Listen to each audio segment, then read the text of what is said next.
Salem-Keizer return. Tuesday, January 27th. We've got a quorum. Looking for approval of minutes for December 9th, 2025. Has anybody had a chance to look at any corrections? Nope. Not motion for approval? Mr. Chair, I'll move approval of the December 9th meeting. I move. Second by Michael. All those in favor, please say aye. Aye. Aye. And is there anyone have nay? Motion passes. Next up is public comments. Is there anybody who'd like to address the board today? Well, we did receive, and on your handout, there was a public comment from the utility about we'll talk about this. We're not talking about it this month, but we provided this. Letter just got out today, so okay. For your information. And Mr. Chair, I was handed this morning and asked to submit under public comment a handful of petition signers on the Gordon Road Hazel Green project. Okay. And I think staff has copies of it. And your originals, well, you get the money. Okay. And those will come out to us. Afternoon. Or no need to send them all, but it's gonna be a condensed version. Yeah. You want to? I will. Yeah. Okay. I appreciate that. All right. Anyone else? Okay, moving on. Election of chair and vice chair for 2026. And I just want to say it's been an interesting year. Thanks for putting up with my voice coming and going. I'm glad to tell you that it is healing on its own. I'm cancer free. So those days, I guess my voice will continue to get stronger. So life is good. And when I come on here, we're going to be talking about this later, but I just want to lay the preface down. Almsville was brought into our group. We have yet to bring them in as a member. When we talked about earlier on today, I think that the consensus and the opinions that we had a year and a half ago to today have softened a lot. And I really think that we can get by this. So moving on to that. So open this up now for the election of chair and vice chair. Do we have any nominations? Mr. Chair, I'll nominate Lyle. Hey, are we having any other nominations? Any other nominations? Anyone online? Is there a second? I'll second it. Okay. So how about vice chair? Is there a nomination for vice chair? Mr. Chair, I see her up in the corner. I don't know if she still wants to do it, but We got a smile. I would nominate Sadie for our vice chair if she's willing to do it. Would be happy to accept your nomination. Okay. Is there a second? Second that one. Okay. Any other nominations? So I move to vote for the nominations of slate. Are there any nays? We'll do that one first. And all those four, please say aye. Aye. Aye. That passes. Thank you. Thanks, Sadie. Thank you. Next up, adopt the SKATS public participation plan and SKATS consultation process. Yeah. Great, thank you. Let me give you just a quick recap. The public participation plan is a document that we update every 4 years. It's a required document. We worked on it up mid last year, 2025, started the update for that process. We have a required 45-day public comment period that took place from August 27th, October 10th. And during that time, we received 2 comments, one generally affirmative of the plan and a second from the West Salem Neighborhood Association. That was a fairly robust letter that included 4 general areas of recommendations or comments about our plan. We brought those comments to the policy committee meeting in November.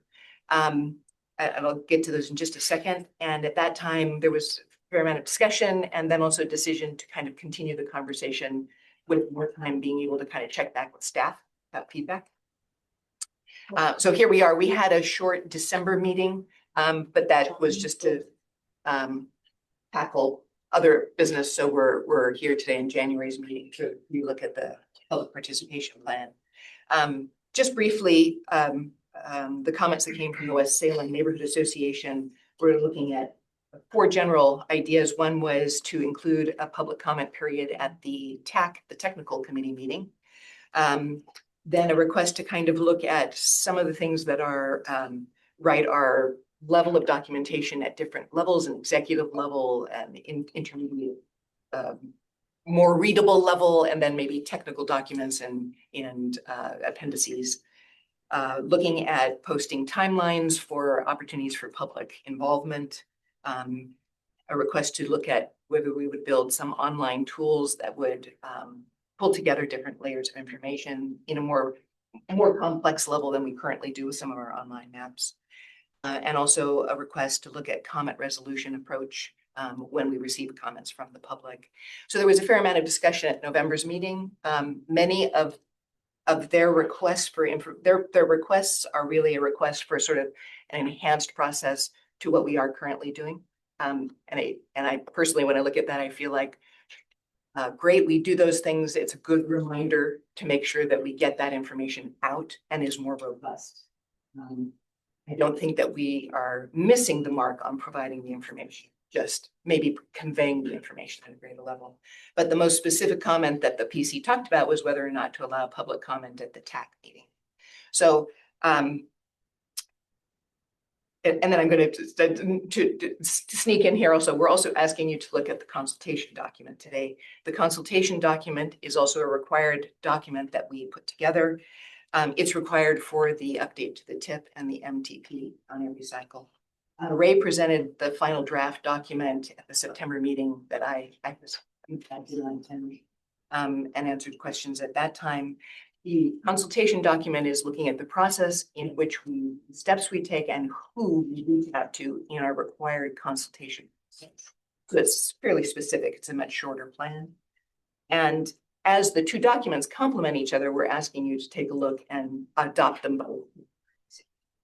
There is no required comment period for the consultation document. It's a framework to show what we do and how we reach out to our transportation partners and how we consult them in these processes. So where we're at now is I'm happy to either provide more information. I can give you examples of other works that we do in regards to previously submitted comments, let you have at it and discuss further. It would be great if the committee today decides that they're ready to adopt both documents. We have resolutions. Go. So the 4 requests from the letter from the West End Neighbor Association, you guys will look at each one of those requests individually? Or do you want to get them shipped out to you so we can test and finalize this next month, our next meeting? Or something we want to do today? We have seen them before, and I will say that the requests are not specific to change any language in the current public participation. And I have it, I can bring it up and share it. That'd be great. Just refresh everybody's memory. We'll say this is the most important page in your document. Acronyms. Yes.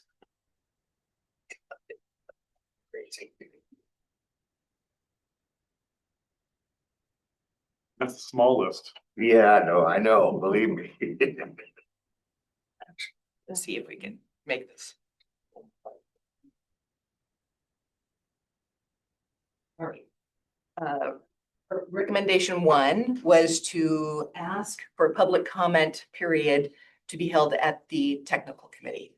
It's still pretty. That's the first recommendation. Do you have any thoughts or anything on this one? Yeah, Mr. Chair, as a policymaker, I don't have a problem with having a section for public comment at a technical, and then those comments would be passed on to us. I know you have a different thought on that. We talked about this last time. My thought is we are the policy committee. We are the ones deciding in policy. My technical advisor is there to make sure that all of the projects are laid out correct. We have the correct information, making the best decisions. Not really making those decisions. So written comments to the TAC, I have no problem with. Well, I used to verbal and conversations with the TAC, or may change the project before it gets TAC. Where I have concerns, and that was expressed by my member on the TAC committee. He's there to be the extension of us and our decisions, not to be one making them. So therefore, those comments should come to us as we make those decisions. That's my take. So, any other thoughts? Yeah, to add on to that, if they come to the TAC and talk and don't think they need to come to talk to us, we may miss out on a little bit of the conversation. So if they, and then if they come to both, then they're taking the time to both. So to me, it seems like in the interest of being expedient and being thorough, they should just come to us. That's how it sounds best to me. Anyone else? Sadie, you got your hand up. Yeah, I do. Thank you, Chair. Gosh, I really go back and forward on this because I see it on from both sides. I do think, right, the tax conversations differ from ours in that they are technical and we are policy. And so I imagine that there are comments that would be better delivered to that audience than to me, right? I don't know all of the technical ins and outs of this. So I think from that perspective, if we were to have those comments made available, I don't see any harm. If we just were going to have deaf ears on those comments, I don't think that would be appropriate. But I think that they may land differently with the technical, perhaps more important or less important. I don't know. But I know that they are listening with a different set of skills. And there are times that I think a comment could be more appropriately directed to that body. So I guess I would side on having the ability for community members to comment to that group too. But it kind of made me think, and I think I'm kind of veering off the path here, but just throwing it out here for consideration. Would there ever be merit in having the policy group and the technical advisory committee meeting as one? So that, and I don't know what to what purpose. I think SKATS staff could sort of weigh in on where there might be value in our having a joint conversation. But I do feel a bit sort of blind to what happens in those meetings. And that's part of the reason that I'm saying, like, yeah, I mean, I guess you probably makes sense to talk to them at times when it doesn't make sense to talk to us. And there are likely times that it only makes sense to talk to us because there's nothing they can do about the comments that they are receiving. Well, in true political form, I feel strongly both ways.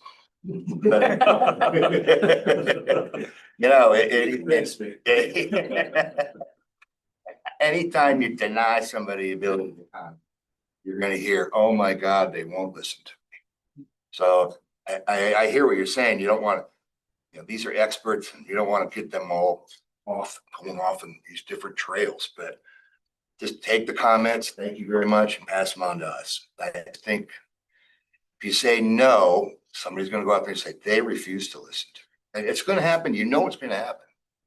So it's frustrating, but it is what it is. And it's redundant. I know they'll maybe come here and comment again, the same thing, but it's just one of those things you got to live with sometimes, unfortunately.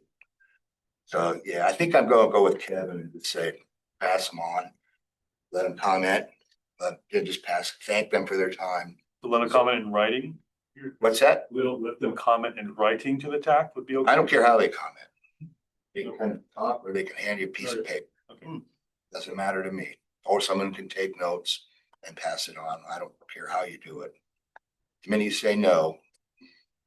I would suggest that any comments that are made, if they're verbal, that they're putting in written form to get to the policy. Well, because we take such detailed minutes for our TAC and anything like that, we could always, if we have a comment at the TAC and they want the policy committee to hear that comment, we can always share that comment. Sometimes the full TAC minutes. Mr. Chair, to the issue, and I just think of staff, and one of our staff is sitting in the room today. Our staff will go out and meet with neighbors or meet with people all the time and gather input and bring that input back. I think we trust our staff, and I think we all have good staff, hopefully around this table, to listen to those comments at a meeting. Staff here can put them in some sort of a written paragraph and we would all be able to see them. I was just trying to say that some people don't understand the difference, as I didn't. What's the TAC versus the policy committee for SKATS, right? Before I got here. And somebody might see that there's a meeting about the transportation in our area, come to that meeting and be a little bit disappointed they came and couldn't give their input. So I just think it's another place to give input. I trust staff to be able to regurgitate that and pass it on to me. So that's just my thought on it. Right. One more place people can give their input. So But I'll go with whatever the group wants to do. it's like True consensus, from politician. what I'm hearing is to allow public comment at the staff. So anybody that said nay, say nay now, that it's against it, Yeah, and so verbal and written, verbal and written. just to be clear, okay. So all those against it? Against. So I'm gonna stick with my vote, it's 2. So motion passes, looks like Wait, public, can I- anybody I'm not online? clear with this motion. Okay, so what this would be allowing public comment to the TAC. Mhm. And then those comments would be forwarded on to the policy committee, Okay, that's the any motion. comments that were there. And that's where we're moving forward. Are we getting a vote on that? Notice- They did. Yeah. Okay, We did. and it went so We have a fast that motion. I wasn't quite clear. So I made a motion. Yeah. Okay, So all those in favor, please say aye. I'll second your motion. There you go. Now we're moving on. A lot have happened today. All right, so I had a motion and a second. So all those in favor of it happening, please say aye. Aye. Bye. And all those against, say nay. Nay. So motion passes. 4 to 2. 2 to 4. Okay. I didn't hear Anna one word. Yeah, on these things, I want to be very clear Yes. that we are listening to what the vote is, so we are clear as staff what we vote. If I may, Please. Mr. Chair, just to clarify, who chairs the TAC? They vote on We the chair? pick a new, we pick a chair every year. They're gonna have a vote. And so I just wanted I think we had to, a- this is not about the TAC having a discussion with the public. This is about a place where the public gives their input Yeah. and the TAC says, thank you very much, appreciate it. It's not about back and forth. Rarely it's just one way. Just to clarify, Public maybe. comment to the TAC in general on whatever issue that person wants to bring it, whether it's on the agenda or something possibly not on the agenda, so. Okay, so, Mr. Chair, if we're done with that subject, speaking of public comment, I'd request unanimous consent that we could return to public comment. Because the gentleman that just walked in to the room was the gentleman who handed me these today. So if we could have unanimous consent to go back to public comment. I'm There's full any in favor of objections? that. Any objections? Thank you. Sure, thank you. Hi, everyone. My name is John Zelinski. I have Easy Orchards Farm Market just northeast of Salem, corner of Corden and Hazel Green Roads. And sounds like Kevin already mentioned, and I made copies and We've got them already in the record. Okay, excellent. So my concerns are that they're a proposed roundabout. My first concern, of course, is about my business.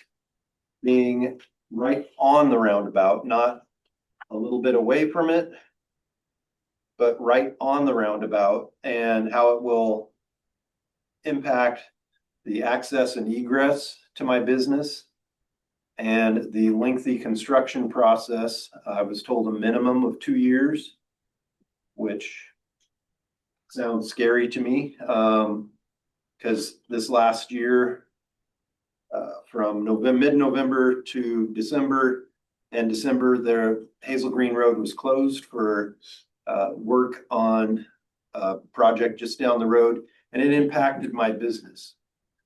I had 2 years or more of that, it would severely impact my business. So that's my personal concern. I started talking with neighbors and other farmers in the area, and they were also very concerned. And it quickly came to my attention that there's large farm equipment and trucks with doubles. There's a big hay press down the road that is pulling doubles through there all the time. The traffic count on that road is high.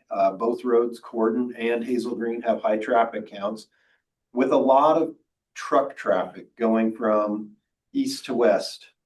There's a lot of ag product out of Silverton and all that eastern area coming through to I-5. And I know roundabouts are designed so people can bump trucks up onto it and get through.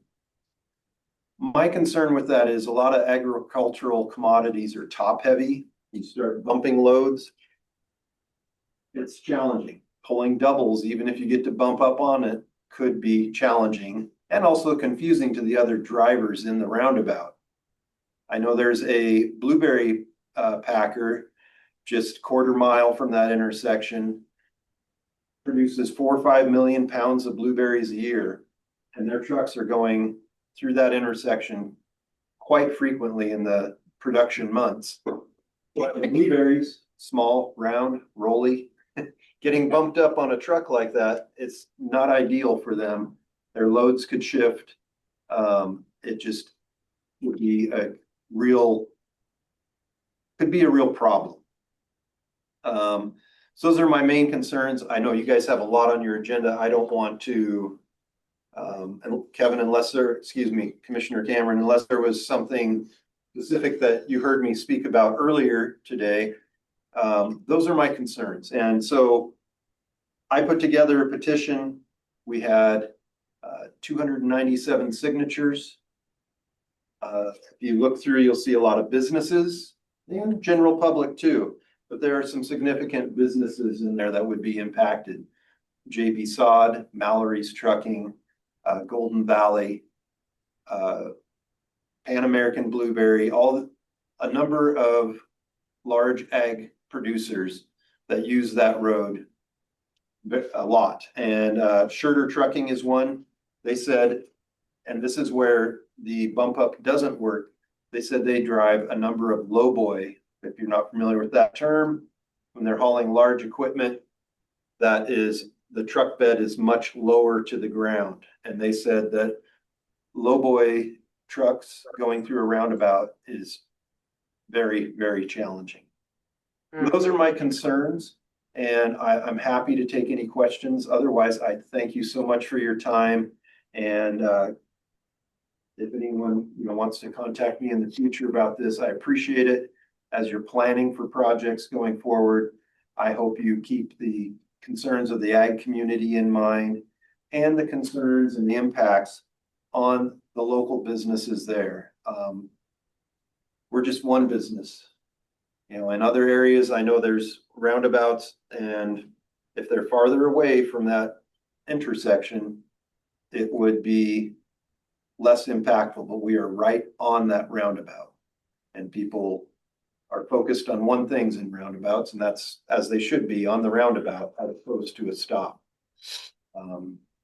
The county engineer did say that a lighted intersection with turn lanes, or not currently turn lanes, lighted intersection with turn lanes would work, but they couldn't get funding for that. They could only get funding for a roundabout, which is much more expensive than turn turn lanes that would go into an already owned right of way. So I would like to see some logic in how my tax dollars are spent. Thank you. Sounds good. I'll let you guys get back to your Thank meeting. you for coming in today. Thank you, Commissioner Cameron. Okay, moving on. So the second point of that letter is, does that pretty much cover it, or what other? That was the most, there was a request for change. Right. And the other comments we can go through, they reference some of the things that we're already doing. There are a request for maybe more detail. For example, one of the requests is that we currently have a dozen different kind of online maps, but the request is to put more information into a single map so that it can be viewed in entirety. And that's an idea. We have a tendency to do that. We find that there's too much data in the map, so we very often scale them back so that we feel like they're tackling a single sort of component at a time. It's an interesting request, so we can go through them if you'd like. I know you have a full agenda today. I know that we did discuss them in November. I think the biggest one we got through. Anybody want to go through the other three, or are we good to move on? And I will say that the other requests are again, not asking for a change in what we're going to pass today in terms of the plan. The plan is a framework for how we convey information and get information out there. Every time we do an update, we put together what we're going to do with the outreach. We put together, we're always looking for new ways to get the information available and out and manageable, because it's complex, as you know. You're sitting on this looking at very detailed information. We like to compress it. We like to be able to put it into different formats so that a variety of people can understand. So that's not going to change. All right, thanks. Great. Keep it up. Okay, item F on your agenda. Except, wait, are we on F? Oh, wait. Are you interested in adopting the plan today? Yeah, there's an action. There's an action. Okay. We got two plans. All right, And if you would like, the one since you made a motion to include on page 8 of our document, it's not even a commandment. It's just a overview of what we do in public participation. At the moment, it says we have public comment at the policy committee. I will simply add the additional word "and the TAC committee." And with that change, if that's amenable, then I would request that you adopt both the public participation plan and our consultation document.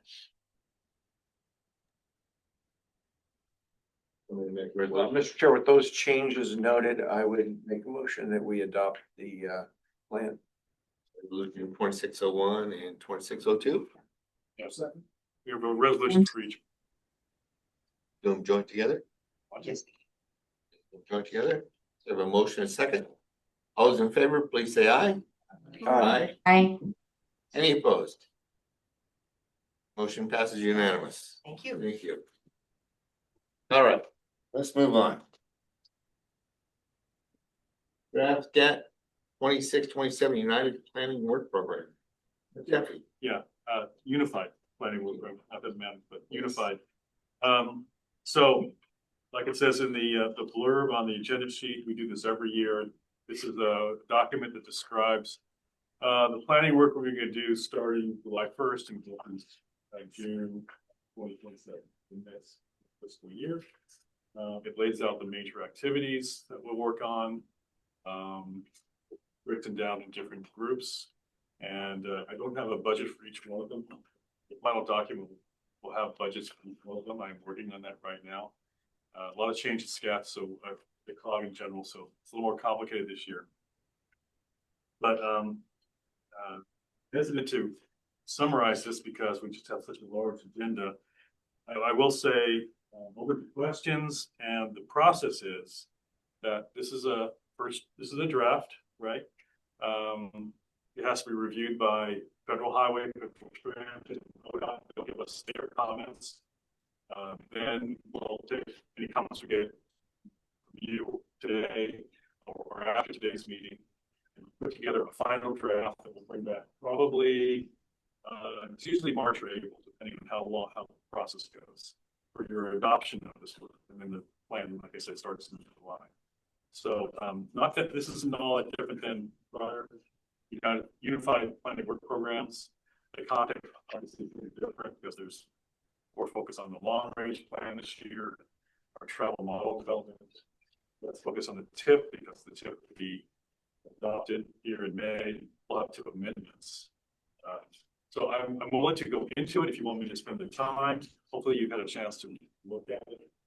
For a while, not that different than past ones in the structure, how it's built. Like I said, we do this every year. And I will have the financials for you at probably the next meeting. It's a draft of what I have so far. So this is the interest of time.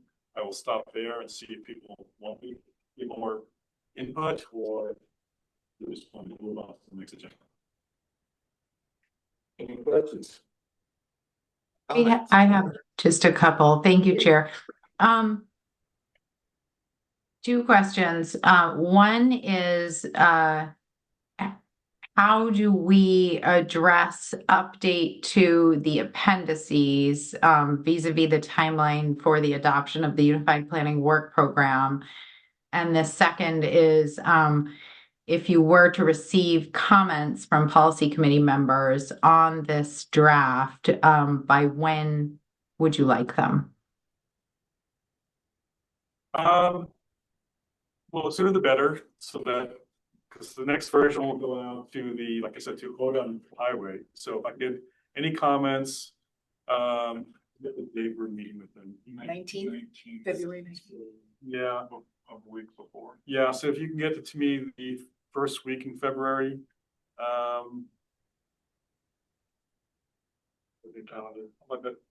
later than the 12th. Okay. Yeah. Well, 11th or 10th. Yeah, yeah, because we're sending it out probably the 12th, right, to them? About a week. Yeah, so really the first week in February, let's say by the 6th. I think that works better. So if you have any comments, get it to us the 6th. We'll try to make some changes if we think it's we need to, or answer questions. Then we can send it out to them by the 12th, and then they could look at it. The appendices?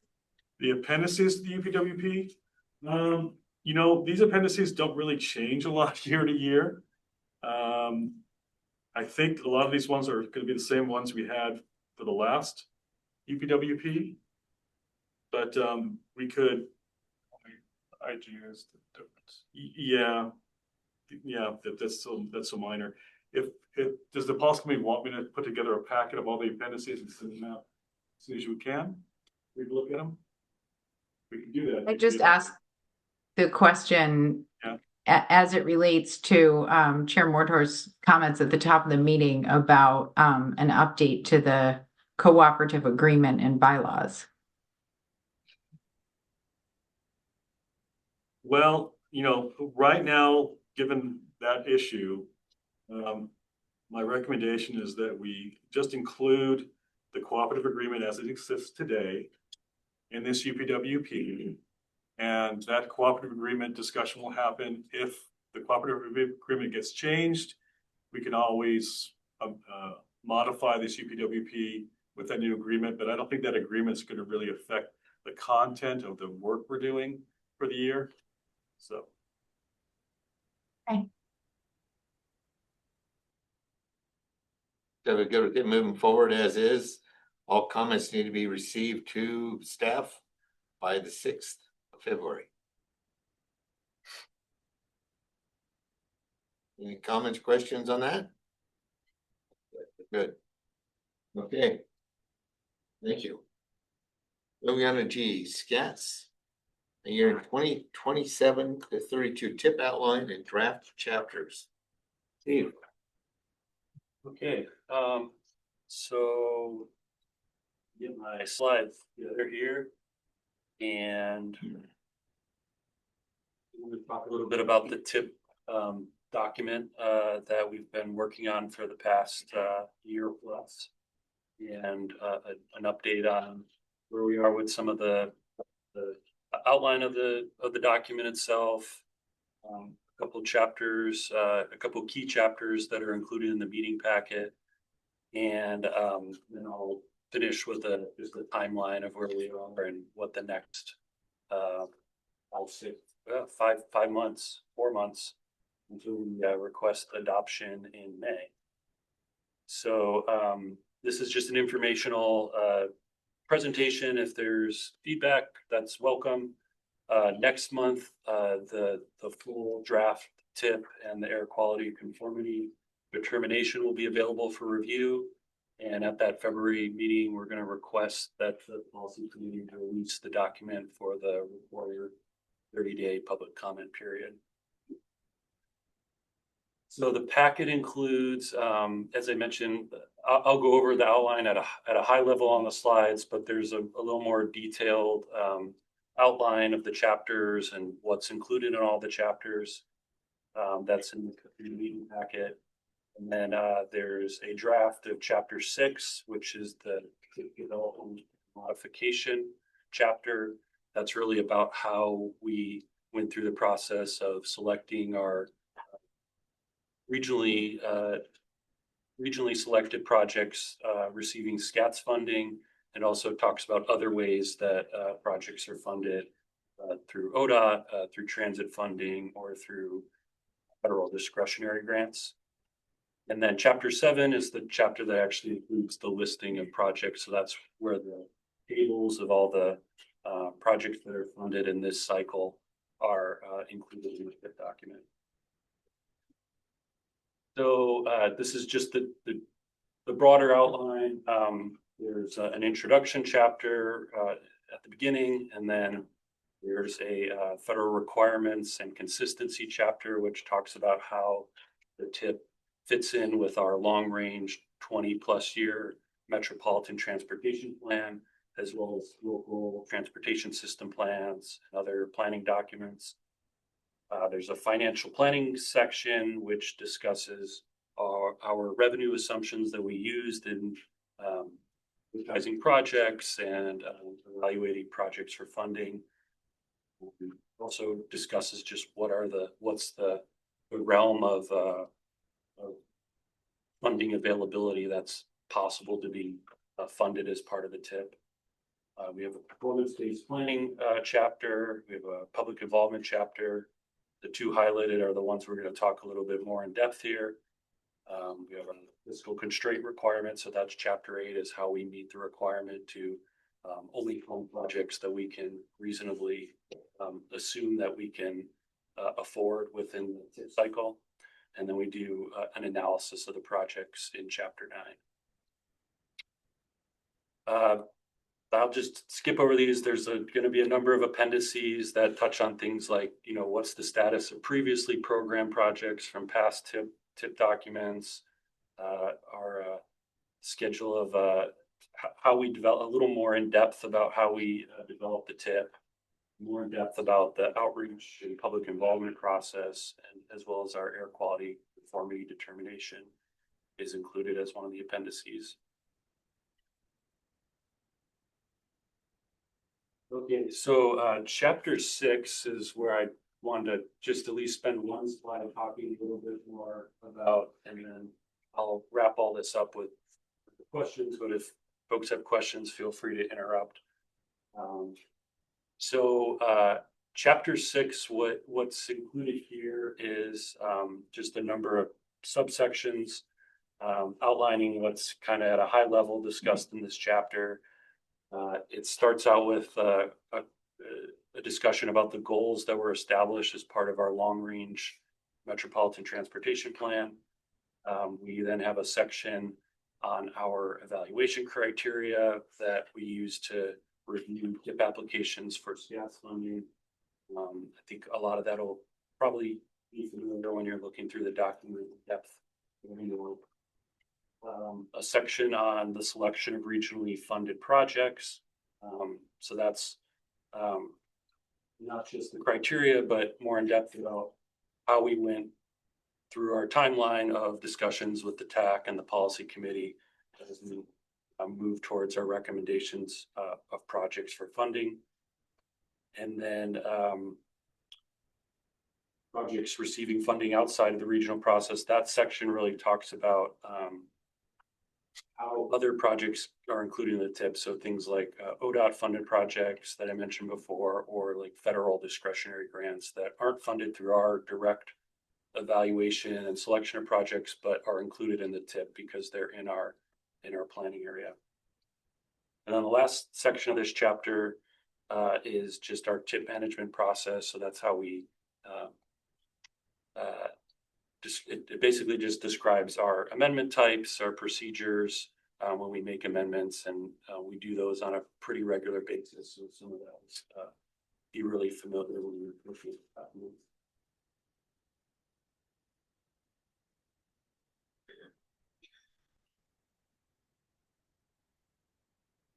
So chapter 7 is the project listing, is the main crux of this section. And it's going to contain the full list of projects that are programmed in this draft TIP document. It only includes projects that are funded or have a phase between 2027 and 2032. So there's some key projects like the Center Street Bridge project, which isn't currently going to be in this draft TIP because they don't have any phases funded in that timeframe yet. As of now, that project's funded through 2026. So it's in the current TIP and doesn't get carried over into this document until more any project changes take place. Additional phases are added. The project tables are organized by sponsor agency. There's an example of what that looks like at the bottom. And I'll kind of zoom in because it's very small, but basically what this looks like is, and this is just some example projects for City of Salem. You get a table where you have your lead sponsor agency, a TIP identification number, project name, a very short description, info on the air quality status, whether it is an illustrative project or not, which just means it's illustrative if it's in either 2031 or 2032, the last 2 years of the TIP. Those are included for informational purposes. So they're not technically funded in the TIP cycle. It's just there for planning purposes. And then the rest of the table is information of like, what is the project phase? What year will it obligate? And then a breakdown of the federal amount of funding, the source of funding, the match, and at the end is the total of all sources of funding. So that's what you're going to see in the table 1 in chapter 7. But just to give kind of a big picture or higher level picture of what is in there. So right now, there's a total of 51 projects with an estimated total cost for all those projects of $157 million. About 25 million of that is new projects that are funded by SKATS.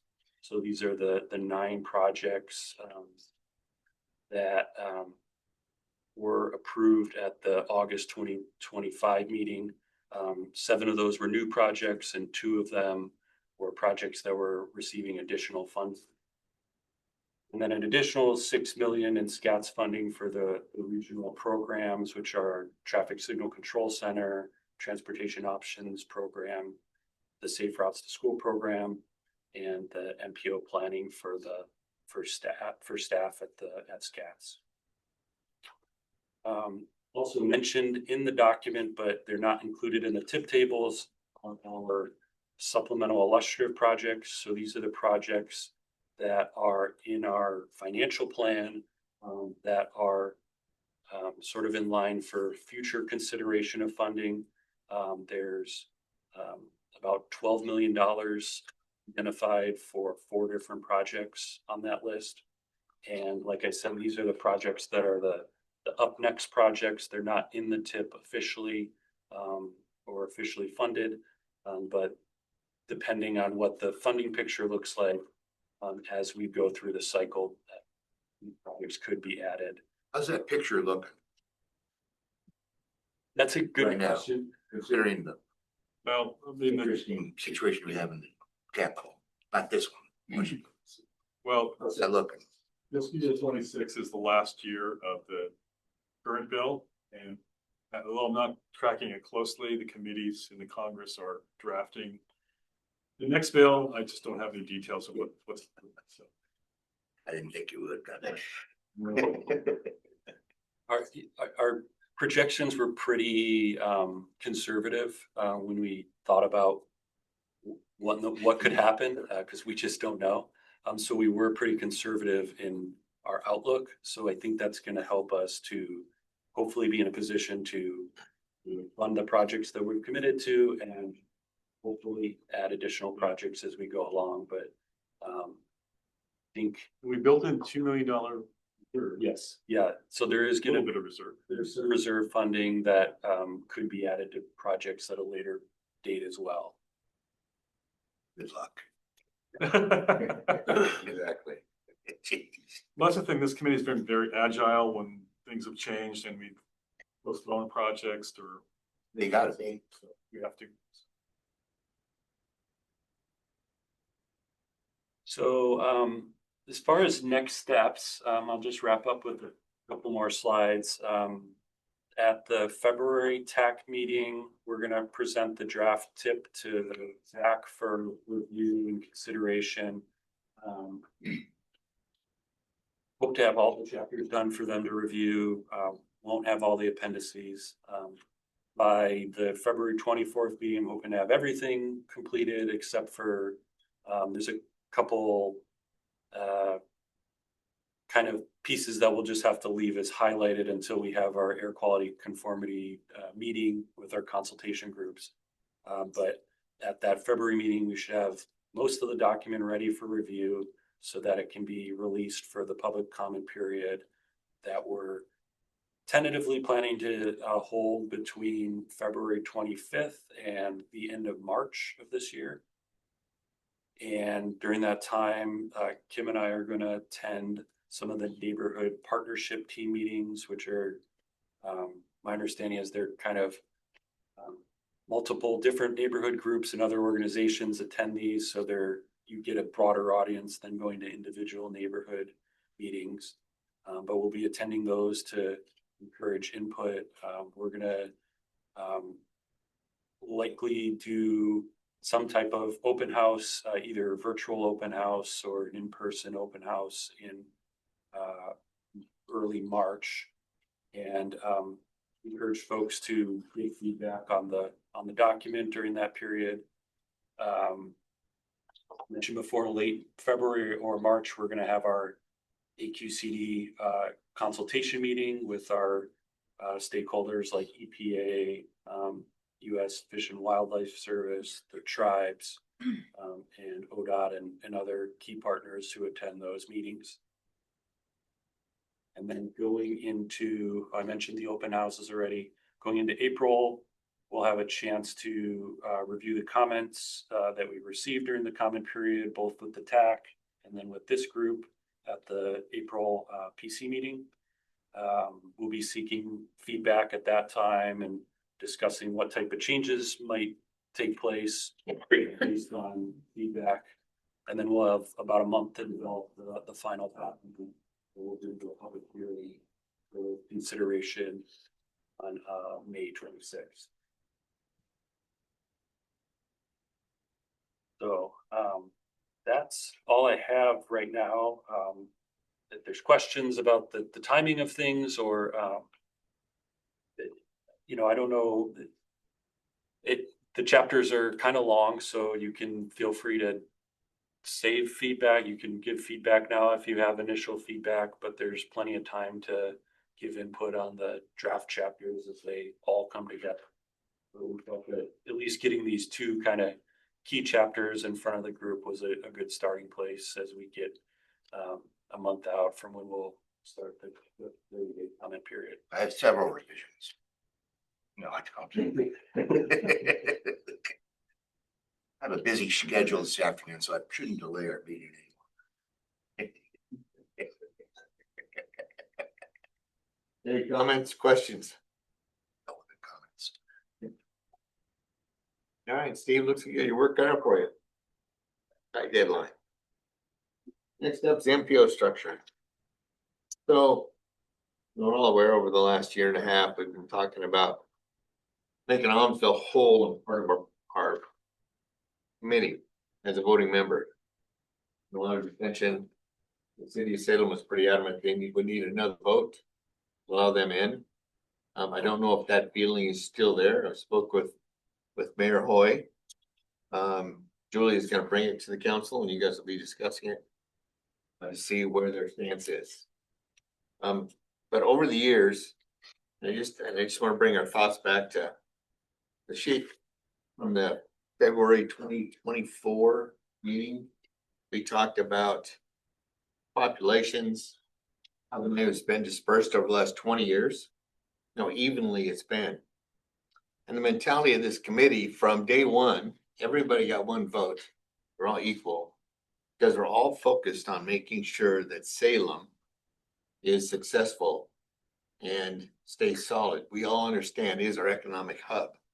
Both of our constituents from all around Salem come to Salem to make an income one way or another. So we're all focused on the same thing. So Almsville didn't ask to get brought and put in this situation. They're a small community. Now you brought in to be a metropolitan, and right now they're just kind of in limbo because they're just there. So I'm hoping that we can get some good discussion today. I want us all to go back to talk to our entities and see how the feeling is today that we can resolve this issue and bring them in. So this started in 1997. Year 2003, Turner was brought in as a voting member. And at that time, it took 11 months. So I wasn't around then, but it sounds like it was still a lot of questions and concerns. But looking at the history since Turner was brought in, nothing changed. That dispersion of money has still been very equal for everyone in accordance. So with that said, I'd just like number for comments. And I just want to understand where everybody's at. And please ask questions so we can answer them and think about it. Mike? We're representing a little tiny town. Like, for example, the Battle Creek Delaney project and the Third and Delaney project inside Turner. That isn't just gonna help my little town. That's gonna help everybody that drives down those roads. That multiplies the population of that demographic by what? I don't know, 10, 20 times maybe. Because everybody drives right through Turner going to Almsville and Staten. So it isn't like it just, then our one vote isn't just benefiting us, it's benefiting everybody. I'm not a big fan of letting Salem have multiple votes, that's my opinion. But, and not only that, when we help Salem in our projects, I come into Salem all the time. It helps me too. So I don't know, and I'm not adamant about it. If this body decides to give Salem another vote, that's fine. I ain't gonna die on the sword for it, but it isn't like we're just getting help for Turner. We're helping everybody out there. Everybody drives down that road, gets help. So I don't, does Almsville want to be brought in as a voting member? They don't have a choice. We would prefer, Oh, as a voting member. if we're part of the area that's covered, to have a say in things. Right, I want That you to have affect some us. things. Look, that's my So- whole point. If we help the transportation for going through Almsville, that's gonna help me. That's gonna help everybody going to Staten and going all out there. This is just gonna help Almsville. That's my whole point of my whole. Those same road projects help those people in that area get to Salem to their. Absolutely, absolutely. So all of these projects are benefiting the entire region. We just had a bridge closed on the road to Staten for how many months? That really put a lot of people out in different ways. We'll have to go around. Why are you looking at me? It was Lonnie, from the no, county. County bridge. Mayor, I have a question for you just while we're talking about this. You expressed not a super strong preference one way or the other, but what about the rest of your committee or your Council? we're the committee, but yeah, how would the council feel if we did approve a cooperative agreement amendment that gave Salem more votes? I've never asked. Okay. I can't speak, Sure. to be quite frank. Yes, sir. Can I have a few- So, for members who weren't part of this policy committee, we spent a lot of 23 and 24 discussing this at the policy committee meetings. And there's a whole history of this, and we have a summary in the packet that Kim put together for us. So you're welcome to read that. It was quite, quite a discussion. We gave a lot of background information about how this is done all over the country, how it's done in other MPOs in the state. Right now we're one jurisdiction, one vote, but that's not always the case everywhere. So we want to give you an idea of that there's all sorts of configurations of these policy committee and makeups of these policy committee members. For example, we have the school district as a member, which is kind of rare. I think it was something like maybe 8% of MPOs around the country have the school district as a member. But then there's other MPOs, I think, like Forts. Some have private sector. Some have multiple votes for a county or multiple votes for a city.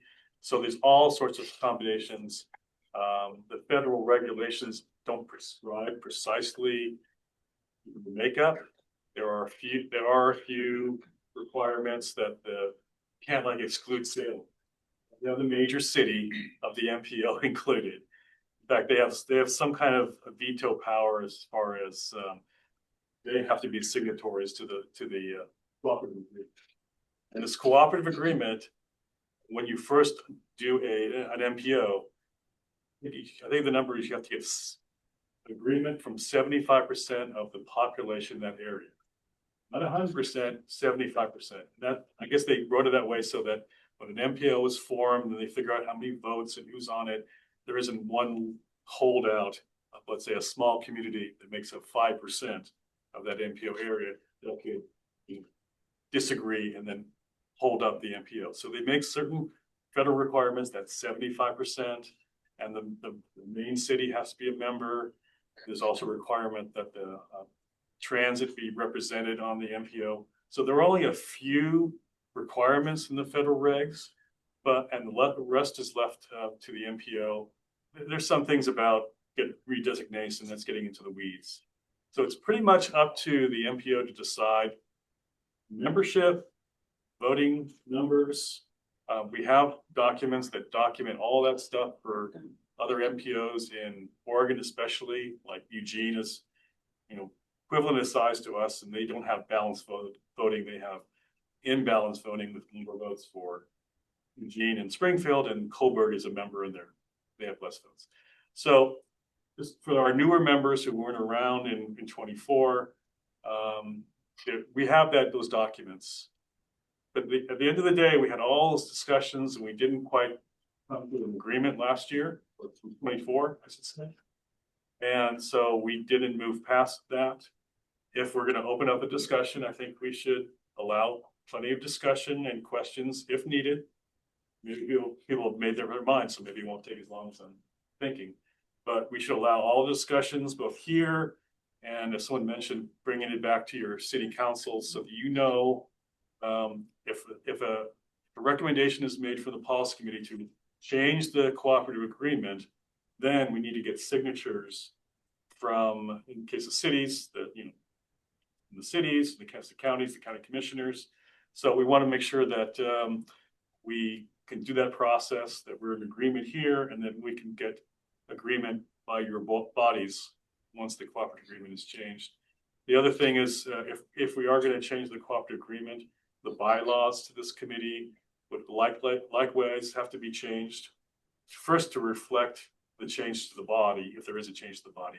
And then we may want to look at other parts of the bylaws, which we haven't opened in 20 years for changes. So just want to give you that context. So it may take a couple meetings. I don't know how long it's going to take, but we're prepared to do whatever the committee wants us to do as far as putting it on the agenda, giving you background information, answering any questions, and then taking direction from you about what you want changed. And Bill in the corner, You can tell us your pronunciation for your last name. 'cause Yes, I should have I would mess it up. So thank you, Mike. I am Tyler Yolen. I am outside general counsel for the COG, and so by extension, I also represent SKATS. And with this coming up and possibly other questions, Mike has asked me to be here, so I'll probably be attending the meetings where this comes up. And if anything else exciting is happening, which I'm sure is always the case, I'll be here for those meetings too. And particularly when we get to a final motion and a vote, last time we kind of stumbled a bit because we were trying to follow Robert's rules. And honestly, it's sometimes hard to get a committee to follow precisely to the Robert's rules. So I want to make sure Tyler is here just to advise us if we get off track a little bit on motions, on amendments to motions, friendly amendments to motions, whatever the case is. It got off a little off track, and I'd rather avoid that next time. So I asked him to join us, especially for any of those kind of meetings. Okay, Sadie. Thank you, Chair. I unfortunately have to jump to another meeting. I wish I could stick around for this conversation. I will say, I know that my colleagues on the transit board are going to be a fan of either weighted votes or additional members for their larger jurisdictions that are represented within the MPO. But I'm very glad we're having this conversation. I thought some of the background information that we received from SKATS staff it was very thorough and well put together. And so I'm glad that we'll be discussing it again and sharing that information again with some of our newer members. And I look forward to the conversations. So thank you for bringing this up. And yeah, I'm sorry that I have to run, but All right. Thanks, Sadie. thank you. Mike. Does Hunter want another vote too, if Almsville comes in? No, Salem is the only one. And requesting Salem, that. you said you need 75% of the population to pass that agreement. Have they indicated they're gonna refuse to pass it without an extra vote? Yes. That's where, What would happen? that's where it was left standing. Well, like I said, we need to try to find agreement here. And representatives need to talk to their city council so that each city kind of knows where they stand, so they can come back and discuss it as a group. So let's take it at that. Yeah. So Commissioner Cameron. So, Mr. Chair, I think for newer people that we ought to maybe throw out some of the options that were discussed at the time. Was that in the background? I didn't read the background. No, we didn't provide that. Yeah, so some of the options that were brought in because Almsville here, and I think former mayor of Turner actually brought this one up, was there was an option to switch every other, rather than bringing in Almsville as a voting member, switch every other year, that Turner would have a vote, Almsville would have a vote 1 year. Because you guys are so close. And I want to say this, Mike, because you weren't here when I said it before. Besides Lyle's population, I know people are going to say I'm supposed to represent the urban growth boundary inside the urban growth boundary, outside the city limits. But when you look at my title, I'm a Marion County Commissioner, and I represent your people as well as your people, everybody except Lyle's people, when I think about this region and I think about my county. And I drive that way a lot, so I always think of that mess he's got over there on 551 or whatever. So one of the options that was brought up was to just keep it the same and have Almsville and Turner switch off every other year. That was one option. Another option, and I think the chair last year brought it up, was to take the school district, because of what population they already represent. Same as, if you think about it, Chariot's, Salem-Keizer School District and the city of Salem have a lot of the same constituents. So take that vote and give it to Almsville and have the school district still be participant, but not necessarily have a vote. That was another option that was brought up. And I think there was a third one, that besides giving Salem a second vote, because this committee has the history. And at that time, Chris Hoy, I went to him with a spreadsheet and said, what was wrong with this over the last 10 years? But what didn't Salem get? Why do you need another vote? Because this committee has worked together. And since I've been here, I haven't been here that long, but we are constantly trying to make sure projects get done. Doesn't matter if it's in my jurisdiction, your jurisdiction, his jurisdiction. Let's get these projects done, because if we do that and we work together, we get rewarded for that, right? Versus projects that just sit out there and don't get completed and we don't use our money. So there was a split vote. And I just think it's one of those things that I'm just passionate about. This committee's work together. We have the city of Salem right here to a new counselor who's on here.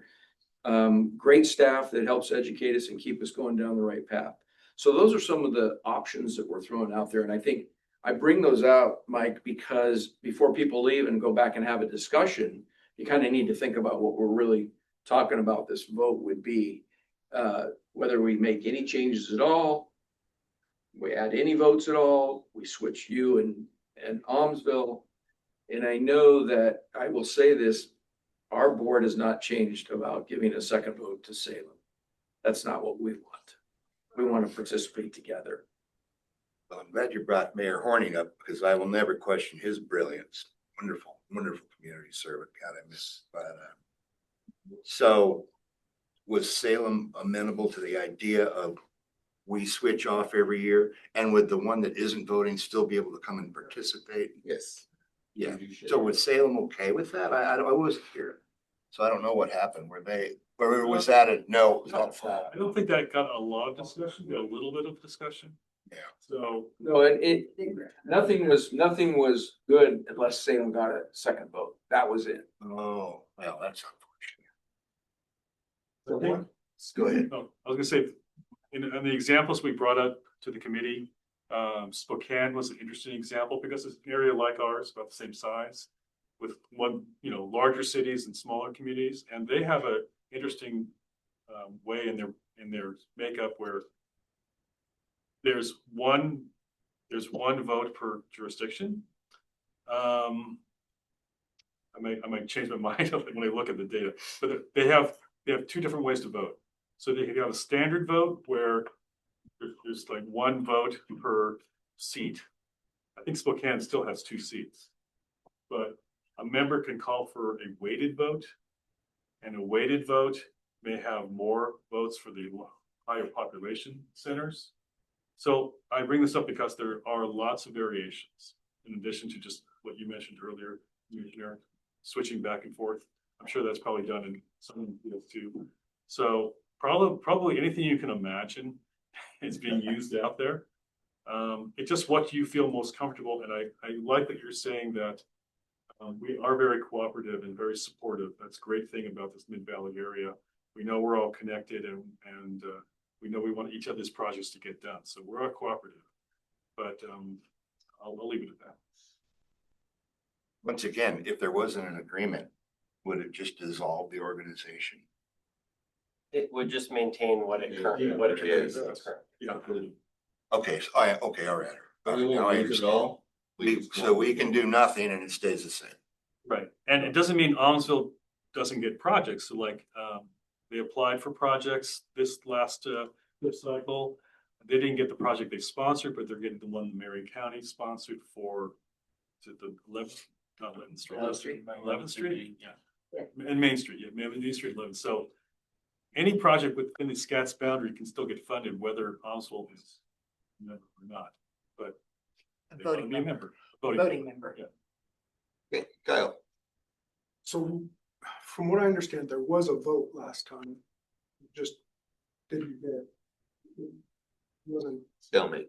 it was not, it didn't go through, or there was a No, it problem with the vote. No, or- it passed. Vote didn't pass, But the document's never been forwarded or signed by anybody.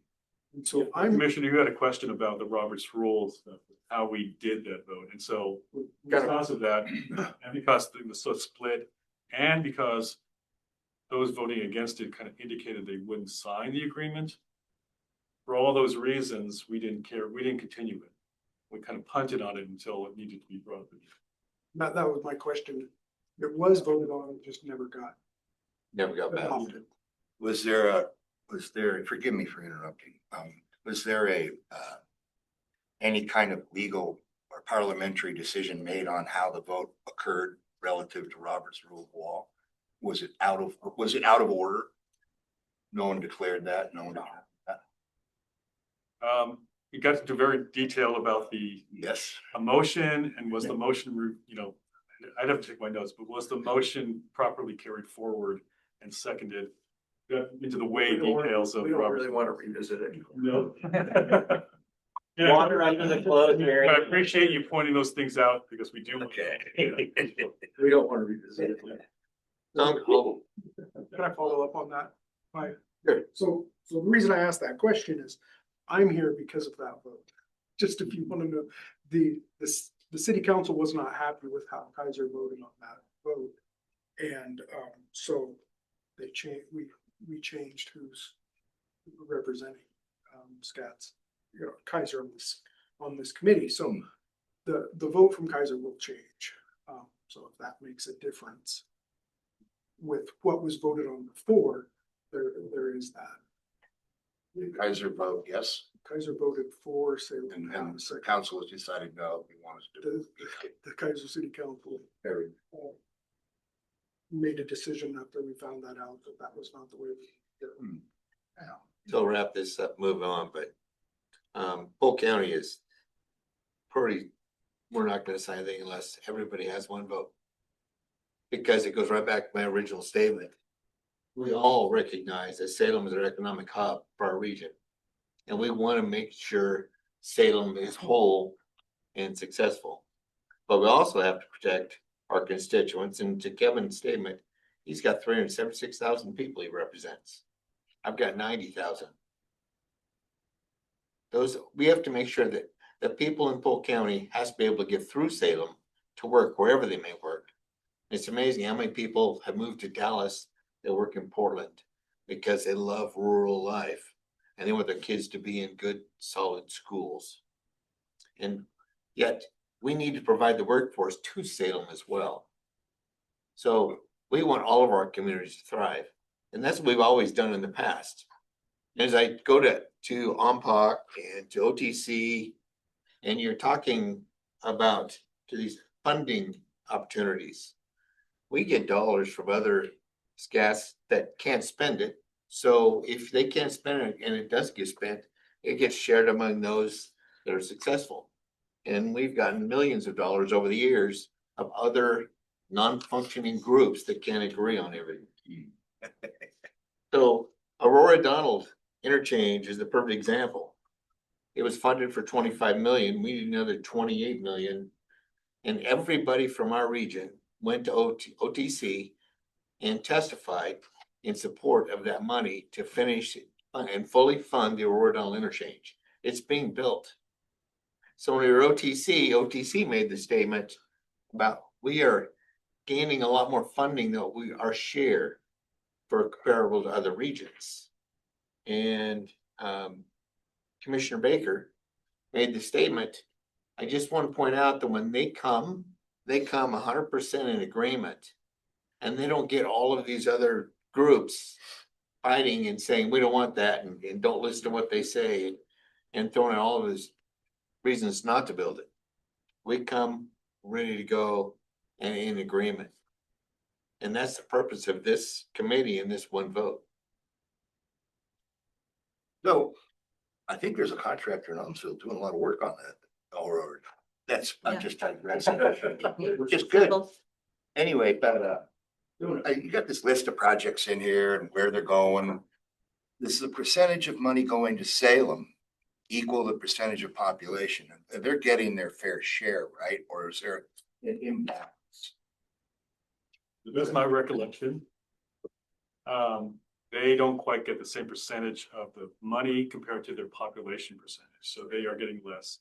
Keizer, for example, we looked at the number, I think it's exactly like 14% of the population and 14% of the dollar. Now that changes every tip, so right. But it was pretty close. So Salem is getting, over the last 10 years, I think they're getting less. How much less? Okay, I got it right here. Yeah. I'm not sure. So in the 2020 census, and there's over 20 years of spending, City of Keizer 14% of the population they got 8.9% of the funding. Salem city limits, 175,000 or 65% of the population, they got 30.3% of the funding. Turner city limits 24,000, 0.9%. You got 844,000, 0.7% of funding. Marion County, outside city, but still within Salem city limits or urban growth boundaries. It's still Most Salem. people don't know whether they're on a city road or a county road inside the urban growth boundary. There's no sign saying you left one to the other. It's all the same. But go ahead. They're 19% of the population and they got 24% of the funding. So the city of Salem basically got $69,000 or $1 million in funding, which is 54% of the total funding. And they represent about 66% of the total population, 70%. Right. Polk County got 500,000 for an ODOT project. Salem Area Mass Transit got 17.6%, and region-wide projects got 17 point. ODOT 0.1%. So it's been very fair. When I had a meeting with Salem Mayor Julie Hoy, I shared this paperwork showing the 20 years how this money's brought and how fair it's been. And again, the focus of all of us is keeping our region moving forward. I'd like that. You send it. Sure. Yeah, Okay. that's from, we This could was from probably, February 2024, I think. yeah, like what uses what dollars? I don't. This is the 20 census population. So this was the money that I asked you to put together how the money's been spent over the last 20 years. So it went from Yeah. 2003 to 2023. You put together for me up to 2023. We have a few years we could add to that if we wanted to update it. But I agree with you, Chair. This committee's been very fair to distribute funds, you know. The Turner came in, they got one big project and later big projects. So even our small communities have gotten big projects. But once again, it ain't just 3,000 people in Turner benefiting from that. There's tens of thousands of people out there benefiting from Exactly. that every day. It benefits Salem too. Yeah, I mean, we're all connected, like the Delaney Bridge project, which is in Marion County. I'm sure it's gonna benefit people in Turner there, going through there, right? So People that work in Salem. You can say them just get Yeah. on one side of the, yeah. I fire to the other. Mr. Chair, this action request is that we agree to include this topic in future policy committee So meetings. what I'm asking today is everybody go back, talk to your entities, and I want this on future committees so we can get this resolved and actually make Almsville whole. So they can file for grants, get their projects done just like the rest of us. So let's get the resolve and get this move forward, put us behind us. So Chair, I guess I would ask the committee, do they want this on February or do they need more time to talk to the city councils or staff or what? When's the February meeting? 24th. Yeah, February 24th, yeah. But let's see, That's fine. let's see what this is here. Some baseball game. North Pole. I'm especially thinking about Councilor Bang and city council. I don't know what process the council would use to talk about this topic. Yeah, I could go with the 24th. We'll have a council meeting on the 12th. I can ask something put on the agenda and just ask my council members who literally know about as much about this that I did before I became participating in here. And Mike, you can reach out and then just let us know. Okay. Then you can set it up. So either February or March, be one of those two. But I'd like those numbers though. And if you add on the next year too. Because I want everybody to be fair. I don't want to deny Salem anything. If you guys can get them out to us as quick as you could, so they have meetings. Okay, so, Now, if it's Portland, I might have a different opinion. no, we're not sending any money. So Councilor Bang, should I wait to hear back from you? Yes, please wait to hear back from me. I'll let you guys know, beginning of February, mid-February. Is that enough time? Okay, thanks, everyone. Okay. It's on roads, actually. Nice. Well, moving on to option I, MTP, public Get it engagement. on without you this time. Sherry Jackson. Okay, so in your packet is the public engagement plan that will be following for the long rebuilding.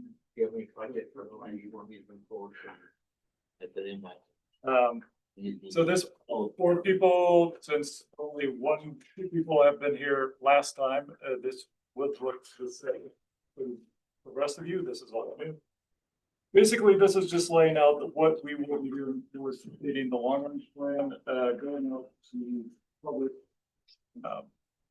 entities virtually or in person, so the neighborhood association and other service groups. If any of your councils want a presentation on the long range plan, please let me know, and then we can talk about it once we plan to discuss. We also update our website. The HOG newsletter gets information, our Facebook page, our email lists. We will have a public review period in roughly a year, so March of 27 to April of 27. We're going to follow a similar process as the TIP. So you'll see, we'll do outreach. We'll have a public hearing with the PC that will go back and collect all the public comments and bring forth at the next meeting what the changes might need to be made to the plan, and then have you adopt it the following in May 2027. We have four times of when we're doing some sort of organized outreach. The kickoff. So after this meeting, Kim and I will be sending out information to interested parties, putting up our webpage or Facebook to announce that we're doing this update, and then a rough idea of timeline. As we discussed at, I think it was your November meeting, since you had a December, but we didn't talk about it. So it must have been November when we talked about, here's all the chapters. We're not going to ask you to review all the chapters. We're just going to focus on the policy related ones. So you'll see next month, chapters 2 and 3 on policy and goals. So those are the big, what we're required to do from the federal point of view, and the goals are what we decided in the past are the goals for the long range plan. So we'll reopen that, we'll relook at those and see if any changes need to be made going forward. And then we'll talk about project evaluation process, because that's the important piece where you can provide input of how we take the goals and use them to evaluate the projects during the summer and fall this year, and come back with a project list late this year. And then we will have, the chapters are available for your comment and reviewing, because they're wonderful reading. And if you haven't done this before, they do give you a good basis of understanding of why we're where we are. And when we get to the financial chapter, we'll have the population employment is a forecast, and we need you guys to look at that and say, yeah, that looks good.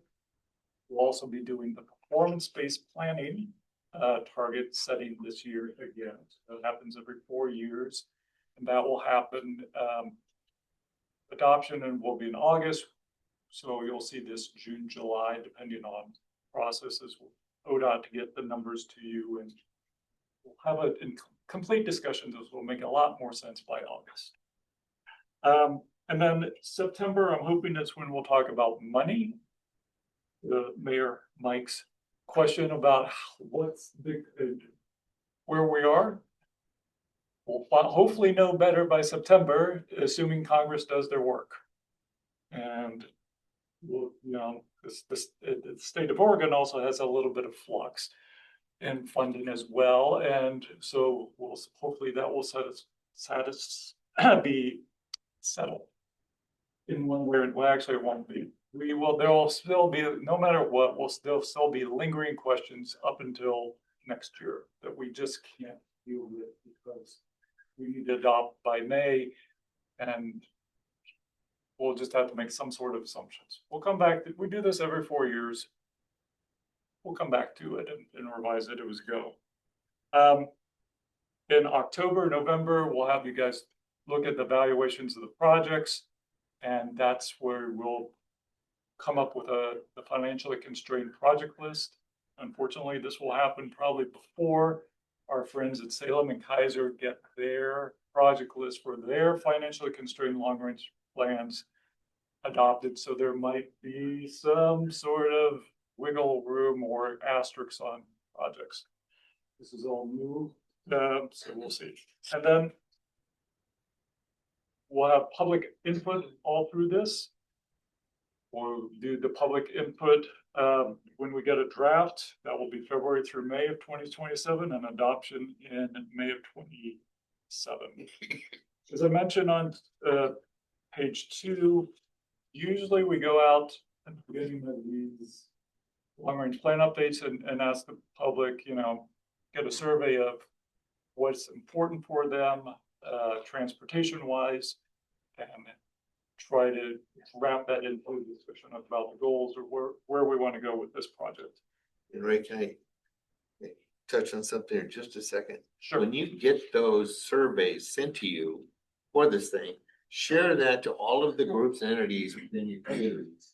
So we get a fair consensus of what is going on and what we need in our communities. Well, except we're not going to do one. Okay. Well, it's a curve. Didn't see that one coming. No, I didn't. You didn't read that Good enough, good enough. Okay, so reason we're not doing a survey this time is there have been numerous surveys already done. So we have, as I list on the back of the last page of the memo, you know, we did a survey 3 years ago, 4 years ago for the 2023 update. So we did a survey for the Transportation Safety Action Plan. There was a survey for the Regional Scenario Plan, did one. Chariots has done multiple surveys, and they do multiple surveys each year, mainly because some of them are required, but they also do, you know, a lot of projects. Gordon-Kubler project, which we just heard about at public comment period, they had an open house online and they had questions. We have Salem Community Satisfaction Survey, which is yearly, and that has transportation questions. And of course, there's the Oregon Travel Study, which doesn't really ask people their opinions. It asks them how they travel and where they go, but it also asks a little bit of opinion questions. So the main takeaway from all these is that safety is job number one for everyone. I mean, that's the highest and most important issue, transportation, that is consistent across this. So instead of having this going out and asking the public again, because Salem and Keizer's TSB will likely have a survey no matter what we do. We can steal their answers anyway. You know, and since safety has been the PC's primary goal for at least 20 years, we're just going to, the recommendation from staff is, public's still interested in transportation safety. We should do something about that. So that's Okay. That's why we're not going out. That's it. Are there any questions? Correct. So next time you get a survey though, share it. Sure, Mom, yes. All right, thank you. Thank you. Item J, summary of the MTIP modification. Steve. Yeah, so the last page in the meeting packet, and there were, since our December meeting, there were 6 amendments to the TIP. 2 of those are going to look familiar. They're related to the Center Street Bridge project that we met and discussed, and the amendment was approved at the December meeting, adding $97 million for phase 1 and then $2 million to start phase 2 of the project. The other amendments were minor staff level changes to projects, either slipping a phase of a project or in one case adding funding for ADA project that ODOT is working on because they were adding additional signalized intersections as part of that project, but it was below the threshold where I bring it to the committee for consideration. So these have all been approved that's in there, and it's just included in the packet for information purposes.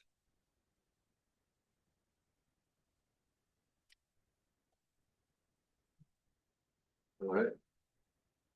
Any questions? Moving along. Informational items. Yes, staff. So we have the date of the next policy committee meeting, which is February 24th. Between now and then, we'll have the TAC meeting on the 10th. Our OMPOC meeting is February 6th, which is coming up, and then later dates. So, Chair, you think you be attending this OMPOC meeting? Yes, I will. Okay. Yeah, I'm a calendar. Does anyone else desire to attend? Are they gonna have that in person or just Zoom again? I think it's just gonna be Zoom. I'll let you know. I'm not 100% sure yet. You have the dates for the OTC meetings coming up. And then something I added that's not usually on here is some information about the short session. It starts beginning of February. And there's a one-pager from, and this is from the Senate Interim Committee on Consultation. We used to have a joint committee. Now the Senate has a committee, and the Senate committee, and that's stayed well terms. Looks back. It used to be that way. It used to be, and then it was a joint committee. Yeah, no, I understand. Yeah, so, anyway, I listened to the presentation at one of these meetings, as well. And, this were the legislative concepts before bills are, well, you're a legislator, sir, you know this better than me, I'm sure, but legislative concepts are kind of presented as ideas that have been percolating up for the departments or other places. And then it's brought in the committee decides that they want to turn it into a bill. These were three legislative concepts. I understand that I think all three of them are going to be recommended to turn into a bill. I'm not 100% sure how this happens, but I guess you need a sponsor. Someone has to sponsor. The reason I'm bringing it forward is they did want to make these bills, but there are two concepts that impact our area in particular. So the first one was LC 268, which is this one page has a very short summary. You can find the bills online, and if you can't find them, I can probably find them online for you. For many years, at least the last 6 years or something like that, ODOT has been thinking about how they do the TIP. The STIP, excuse me. So their STIP is a 4-year document of projects, which we are updating every 3 years. And as a result of that process, the OTC wasn't really happy with that process enough. Like, why are some of these projects coming in? Have they been vetted enough? Have their costs been evaluated well enough? And then how do we come up with these priorities? And then why do these costs keep going up? Is there a process we can vet these over a longer period of time? Both what our priority is and then developing them before they are put in the STIP. So for those kind of general reasons, ODOT's been looking at across the country and looking at other states doing a longer SIP, capital investment plan of 10 years. So they've had a lot of meetings about this, and they're starting along the process. I guess this is the process they want to actually put it into statute potentially as a bill.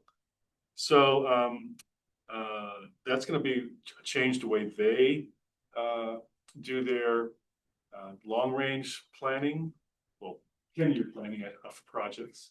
They're still going to have long-range plans that go out 20 years.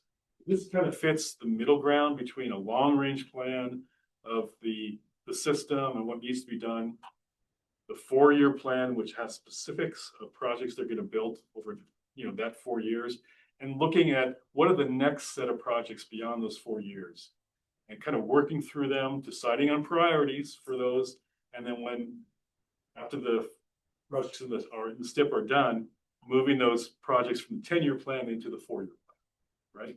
They still have a 4-year plan. Okay. Well, that's the thing, that they still probably officially have a 4-year plan, but they might update that 4-year plan every year to bring in projects from the SIP. It's just tenure's rather vicious, I mean. Yeah, Unless I got a crystal ball. yeah, but I think they're thinking, how can we develop these projects? The council sets priorities, you know, throughout the state. Just like we do illustrative projects that we say, well, they're not quite in the tip, but they are high ranking as far as projects we didn't fund, and we can bring them later, so It's on our radar. it's on the radar. So that's one thing that we're following a bit. Is there a So- question on that? Oh, That is good, China. Anna Hanson, I was wondering when you're gonna be actually step and say something. You've been quiet for a long time today. I know. Well, first of all, Mike's doing a great job explaining the SIP. I have the capital investment plan. I have watched probably 5 presentations on it. It's complex. But I just want to add one of the other reasons they're doing this is because it will help us better understand the cost of our construction projects. So we will be reviewing it, I think, every year actually. And then adding once a project has advanced from design to say what we call DAP design acceptance phase, like about 40%, 30-40% plan development, then we have a better idea of what the construction cost is going to be, and then we'll program that at that time. So it's been challenging to understand how it's going to work. If you come to the MWAC or listen to the MWAC meeting this coming or next Thursday, the 5th, we'll be talking more about it. But yeah, thank you, Mike. And that's probably about all I know about it. I'm learning too. we're still figuring out how it's gonna affect our tip, because we've had discussions with our staff and how often we have to update our tip as a response to changes to this tip. Those things still have to be worked out. Would you say, Steve? Yeah, I mean, I've seen I've watched the presentations. I don't actually know how it's gonna work yet. But it might be like an annual update that ODOT does where they're adding more projects at one time or making adjustments at one time rather than amendments throughout the year. But when we start doing it, it's kind of not quite picture. We've been communicating with ODOT that our process to develop our tip It's gonna be the same. is gonna be the same, and it's more complicated because we have to deal with multiple jurisdictions and all their submittals and evaluating things. And, you know, ODOT's one entity, so Yeah, right. they don't have to check in and vote on things, or we do, so. The other one is the Oregon Transportation Commission. There is proposed changes to the OTC, including adding non-voting members, 2 non-voting state legislators, requiring some geographic and travel mode representation among the voting members, adding term limits. So I haven't read all the language of the bill, but there have been talk about changes to the OTC for many, many years. And it looks like they're talking about it again, so there might be something for the local officials to potentially chime in if they want to about this bill. Yes, me for you. And the final one is development debt financing management policy. Well, there's debt. Yeah, about that, right. Pretty interesting. And that last one is a placeholder bill. They think it goes every year, a placeholder bill submitted, and then either it dies. Those are the most dangerous ones. Either it dies because it doesn't get anywhere, or it's used to put in other bills, you know, at the very end, because it relates to transportation. Anyway, that's my limited update on knowledge on those bills, but some important ones. I just want to throw some, anybody else have anything to add before we? I just want to point one thing out on this last page of J, and you got the list of projects. I just want to point out that Center Street Bridge, $198 million is phase 1, seismic certifying a bridge. And then it doesn't count phase 2. When we're done, we're gonna have $500 million roughly involved in this. And we've gained nothing on congestion or improvement of movement. Where that Salem Third Bridge that was voted down would have resolved all of this. So as we move forward and you make these decisions, you consider, please look forward to the future and go wisely. That's been a crawl, and I hope those people that voted no on that, you all know who they are. And when this election this year, we elect people that move us forward, not backwards. So I'm gonna leave it at that. And with that, we're adjourned. Thanks, everybody. You, glad you're, it's free too. God bless you. Thank you.